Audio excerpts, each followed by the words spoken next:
Welcome back into Everyday Kentucky. We're here at Richmond Road Vet Clinic with Dr. Kevin Smith. How you doing, Doc? I'm doing fantastic. You know, we've talked about this before, but it's been a while. You know, there was this upsurge in puppy procurement during COVID. Yes. And it hadn't slowed down any, but it's important to do certain things when you bring that new pup into the It's house. very important, and number one is getting on a right vaccine schedule to prevent diseases in the future. And we're trying to help our clients understand the steps that we take through our new website, our patient education tab, so they can understand at what ages do these pups need vaccines. It's not only what ages they need the vaccines, but that they get the right vaccines.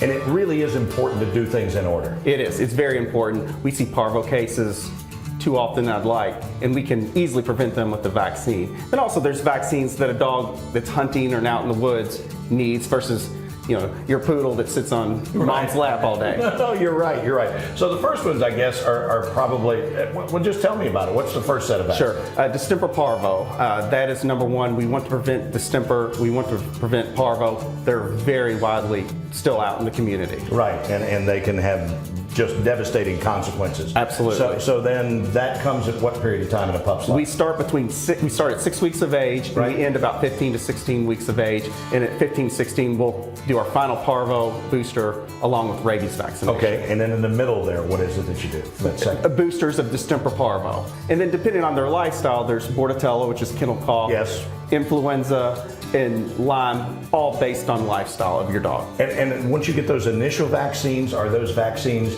that then have to be given every year, or are you good to go?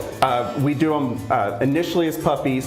We booster at 1 year, and then a lot of them go through every 3 years. Gotcha. Okay. The thing about it too, Doc, is it's not a vaccine or anything, but it's important to get that puppy socialized. Absolutely. We want them to get used to us looking in their ears, looking in their mouth. And if we can see them 3 or 4 times, you know, prior to adulthood, they'll really get used to us, you know, when they're 8, 9, 10 years of age. Absolutely. And the website again is? RichmondRoadVetClinic.com. Right, and you can come see. I mean, look at that. Is that your dog? That is not my dog. But That's a good dog, though. Very good dog, absolutely. Thanks, Doc. We appreciate it. Thank you. All right, we'll look forward to seeing you next time on Everyday Kentucky.